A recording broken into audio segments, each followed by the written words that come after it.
An Air Force veteran who served with Afghanistan and Iraq was slapped with a fine in excess of $28,000 for, get this, a walk in the woods. To chat about this and a whole lot more is political reporter and Toronto Sun columnist Brian Lilley, who joins me now from Toronto. Brian, welcome back. Thanks for having me. Absolutely love having you. Okay, so Brian, tell us more about who this veteran is and what his purpose was. I understand that in Nova Scotia, which is where this incident took place, that they currently have a ban on hiking in the woods to prevent forest fires. But this one man is seeing this ban as government overreach, right? I think anyone should see it as government overreach for a couple of reasons. One, it's not a short-term ban, Jeanette. This is a long-term ban that goes from now until October 15th. It started last week. It goes until October 15th. It bans walking in the woods and a whole pile of other activities. You know, I could see them saying no ATVs in the woods right now. Camping, or forest fire, or not forest fire, but campfires. Camping, campfires. Using your, cook stove in the woods. I could understand all of that because you could cause a fire, but they're saying no walking in the woods. And, just for the ATV reason, for people who don't get it, I've studied Alberta's forest fire management records, and they've got some of the best in the country. And one of the most common sparks for a forest fire is an ATV. So if you were to say no ATVs, understandable, makes sense. Yeah. No walking in the woods, or you get a $25,000 fine plus fees and taxes, put Jeff Evely's fine at over $28,000. So this is not the first time Nova Scotia has done this. In 2023, they brought out a similar issue. Now, Evely, as you said, Air Force veteran, he lives in Cape Breton. At the time, no active forest fires in Cape Breton, but he wasn't allowed to go on his usual hike. So he tried to challenge this in the courts, and the court said, well, you haven't been fined, nothing's happened, so you have no standing before us to challenge this on charter grounds. So this time he went out and purposely made sure that he was fined. He recorded himself, he publicized this, he got the fine, now he's going to challenge it in court. The Justice Center for Constitutional Freedom is behind him, the Canadian Constitution Foundation is behind him. People are going to challenge this. Now, look, here's my take on it. This is a wild violation of the charter because it goes to October 15th. That is a long impairment of his ability to move in and around where he lives in his own province. But also the fine is punitive. $25,000 plus fees and taxes is an insane fine for what he's being charged with. There was just a guy convicted of setting multiple forest fires in Saskatchewan last year, got community service. This guy's going to get a $25,000 fine. So I think on those two grounds, the length of the ban and the fine, that there is no way that a court could say that this will stand, that this does not violate the charter. But then again, I don't have a lot of faith in our judicial system. They tend to find ways to uphold whatever the Laurentian elite wants. And they don't rock the boat unless it's to push a far left-wing cause. That is my experience after 25 years of covering Canada's court system. And but also I would argue that one thing we learned from COVID is the majority of the people are going to accept this. They're going to say, well, yeah, okay, it doesn't affect me. I don't go walking in the woods, so to hell with him. I was just going to say, Brian, that seems reminiscent of some of the pandemic era government orders, doesn't it? Mm-hmm. Oh, it completely does. And it's reminding me of COVID, as is another story I think we're going to talk about. Yes. It is, government overreach. Tim Houston, the premier in Nova Scotia, I don't think he'll suffer for this politically. Next door in New Brunswick, Susan Holt, the Liberal premier there, has enacted similar provisions, as has Premier Hogan in Newfoundland and Labrador. So, this is spreading. Will it happen here in the Kawartha regions of Ontario? I don't know. I can, as I said, I could understand limited time, but saying you can't do anything from now until October 15th, where Jeff Evely lives in Cape Breton right now, no active fires. There was one last week. Most of the fires in Cape Breton were in May and June. So they're not having a huge active fire problem. I don't see why it would apply to him. Yeah. If it was regional, if it was time limited, and if it wasn't punitive, I could see a court easily saying, no, this is reasonable given the situation. Yeah. This seems unreasonable. This seems like overreach. Yeah, it's sad for the people who love hiking. I could see them saying no smoking while you're hiking, no campfires, like we were saying. But yeah, so, and Brian, speaking of the pandemic era, which that was reminiscent of, the Canadian Standards Association is pushing for mask mandates in all health settings. And you have been writing that they're proposing that patients, staff, and medical personnel would be required to wear not just a little blue surgical mask, but an N95 respiratory mask. So tell us more about this. So this is something that they've been consulting on for a little while. Public consultation closes next week. If you can find the place to sign up for it, you have to log in, create an account, and then answer a bunch of technical questions. This is being pushed by activists who never gave up on COVID. We all know those people in our lives, people who are affected one way or another. They're on one side of the divide or other. They can't leave COVID behind. Well, there's a whole group of them that can't leave masking behind. Most of us would rather forget that dark period in our lives, but there are folks who cannot give up on masking. And in my column in the Toronto Sun, I compare it to a security blanket and a political statement more than a medical device.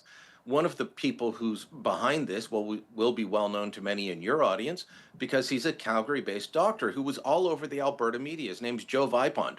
He is on the one of the committees of this group called the World Health Network. Sounds very official. Might be the United Nations, right? No, it is a bunch of left-wing political doctors from around the world who don't want to give up on COVID restrictions. Joe Vipond is one of them. He was highly critical of the Alberta government during the pandemic. Tried to make it seem like he was just a concerned doctor, that this wasn't driven by politics. It later came out he donated almost $20,000 to the Alberta NDP over the past few years. So, that's who's pushing this. Now, is the Canadian Standards Association, if they come out with this recommendation, and I believe they will it be forced upon hospitals and doctors' offices? No. These are all governed by provincial mandates. And I spoke to the Ontario government, I spoke to the Alberta government, both Premier Ford's administration here, Premier Smith's administration where you are, say, no, we have no plans to do this. The Alberta Ministry of Health, Primary Care said, we're leaving this up to individual hospitals, local health authorities. They will make these decisions. We're not getting involved and requiring an N95 mask.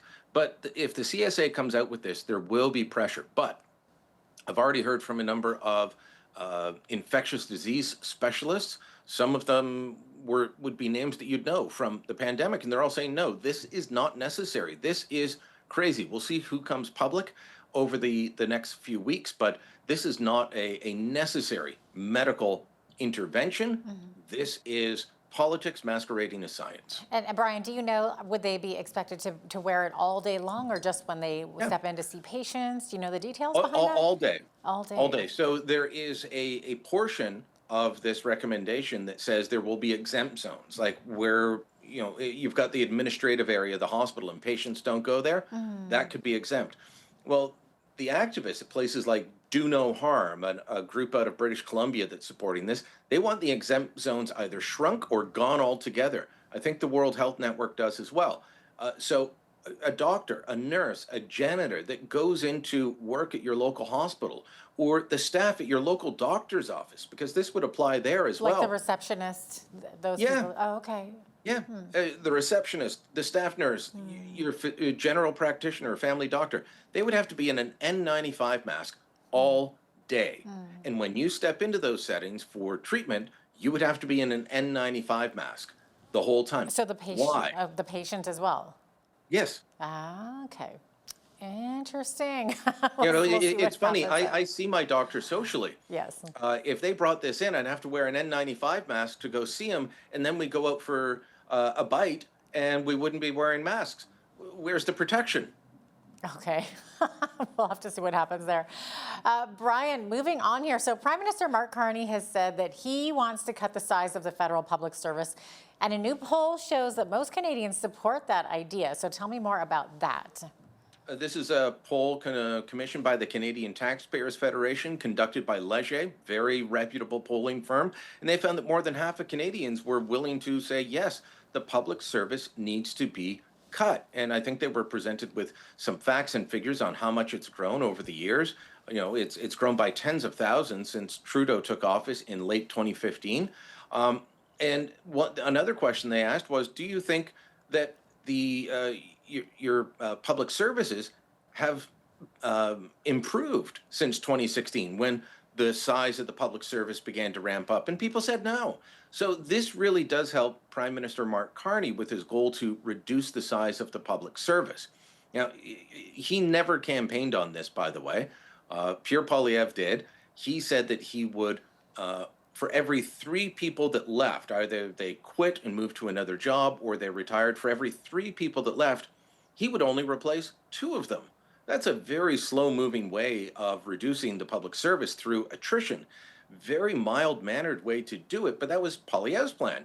Well, the Liberals, of course, in Ottawa went around saying there's going to cut hundreds of thousands of jobs. He's going to decimate your community. And that's part of why Bruce Vanjoy won in the riding of Carleton, where Poilievre represented for 20 years and where there are a lot of civil servants. Now, Vanjoy has to support a prime minister who wants to cut program spending by 15%. Well, you don't do that without cutting jobs, because an awful lot of the money in program spending are the employees. So this is going to be far bigger than anything Pierre Poilievre ever planned, but the Canadian public seems to have been conditioned. Maybe they've been reading my columns about how big the civil service has grown, and I think it's by about 40% it's grown, and there's no way anyone believes that their services are 40% better than they were a decade ago.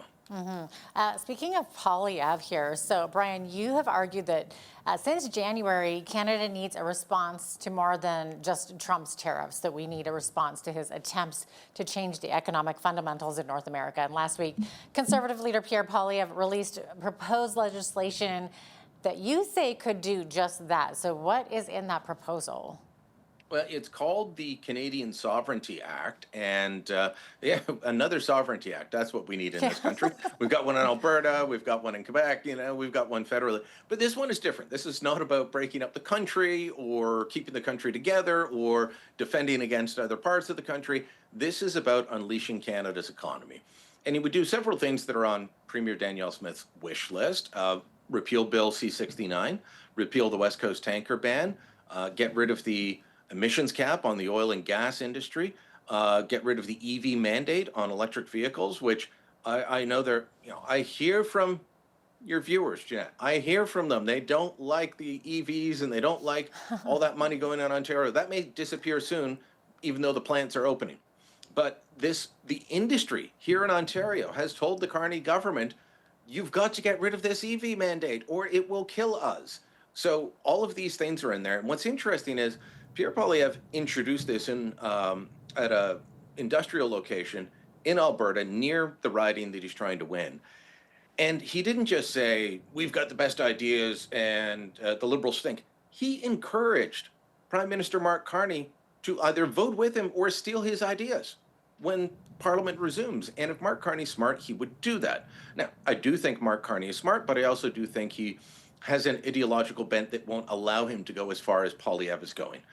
The way I've described it is Mark Carney's doing some things like Bill C-5, which on some points heads in the right direction.